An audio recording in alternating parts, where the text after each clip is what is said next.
For decades, Great Britain was a symbol of stability, financial power, and prestige. London, the center of global banking. The pound, one of the world's strongest currencies. But today, this narrative is changing. The data are alarming. The gross domestic product in Great Britain was, in 2023, 2.5% smaller than projected in scenarios without Brexit. By 2025, this decline is expected to deepen to over 3%. This isn't a temporary crisis, it's a lasting change in course. The flight of millionaires, the outflow of young talent, record debt, inflation eating away at salaries. Add to that migration chaos and the weakening role of London as a financial hub. All of this paints a picture of a country losing its footing. Will Great Britain, once a leader in the global economy, become a shadow of its former greatness? In this video, we'll show the data that worry economists, from the flight of capital to queues at food banks. You'll see what the reality of the average Briton looks like in the face of the coming decade, and why this decade could determine the future of the Isles. Watch closely, because this may be the story of the decline of one of the world's greatest economies.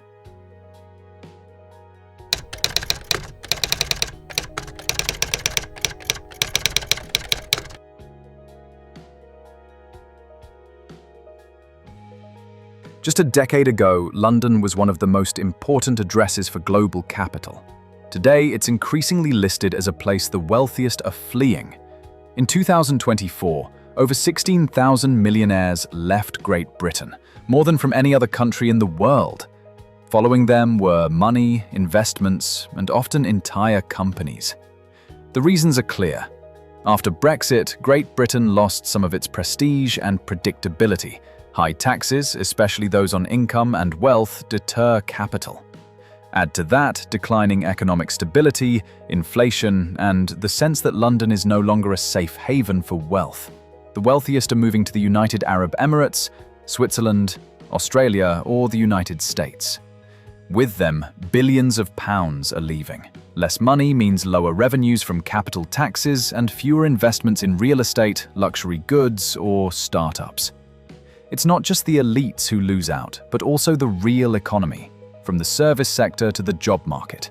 Can a country develop when its wealthiest no longer believe in its future? Great Britain is experiencing a capital flight that could seriously limit its ability to invest and modernize.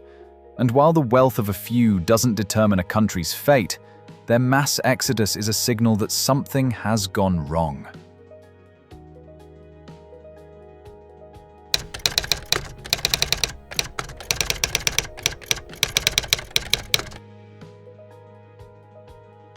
Once, Great Britain was a destination for ambitious people from around the world.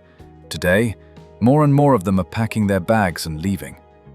In recent years, the country has been losing not only millionaires, but also the people without whom no modern economy can function. Engineers, doctors, IT specialists, scientists.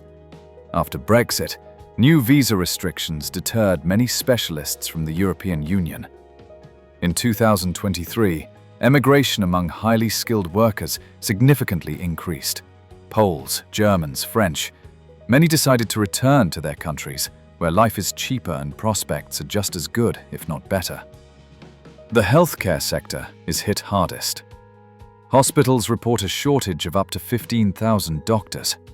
In the technology sector, innovation is stalling due to a lack of engineers.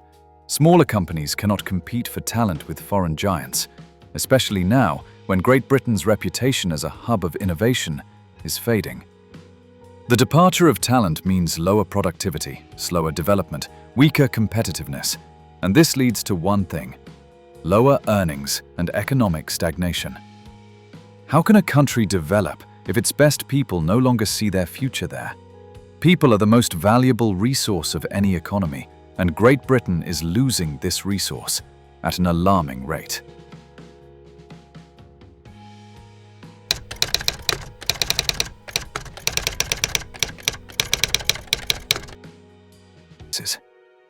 Add to this growing social tensions.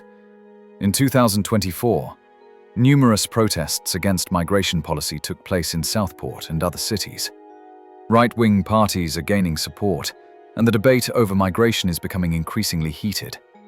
The government faces a tough choice. Limiting immigration could deepen the staffing crisis in key sectors, but continued population growth without adequate infrastructure preparation leads to social chaos.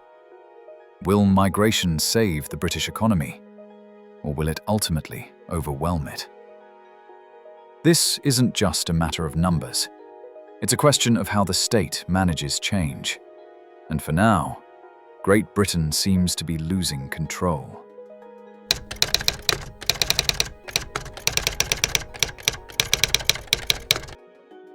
Brexit was supposed to be the start of a new sovereign era. Slogans about border control, independent trade policy, and rebuilding industry appealed to millions of voters. But today, nearly a decade after the referendum, the economic reckoning is merciless.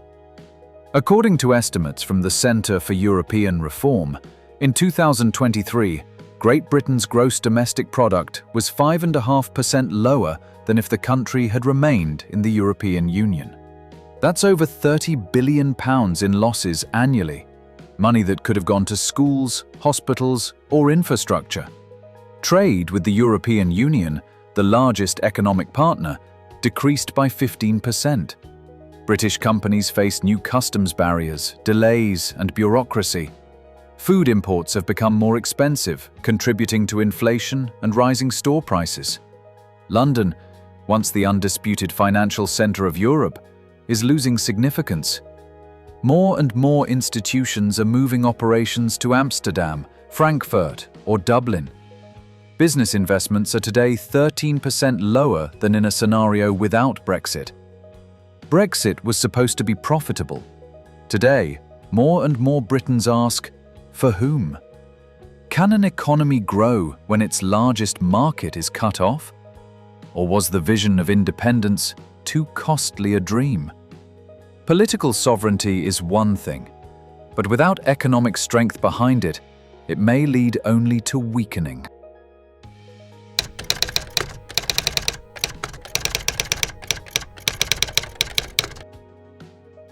When politicians talk about macroeconomic indicators, people hear one thing: how much is left in their wallets. And today, in Great Britain, there's less and less. In 2023, inflation hit the cost of living hard. Prices for food, energy, and rent soared. Renting a one-bedroom flat in London now costs an average of £2,000 a month. For many, that's half or even more of their salary. Add to that public debt, which has reached an astronomical level of £3 trillion. Interest alone costs Great Britain about £100 billion annually, more than the entire defence budget. And the larger the debt, the fewer resources for schools, hospitals, and public services. The budget deficit also offers no reason for optimism.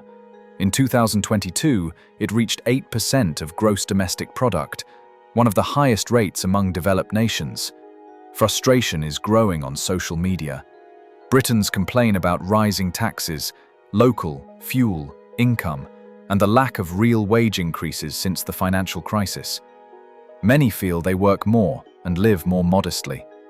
For the government, this is an equation with no solution. Rising living costs, spiraling debt, and limited room for maneuver. And for residents, a question that's becoming increasingly urgent. How long can you live like this?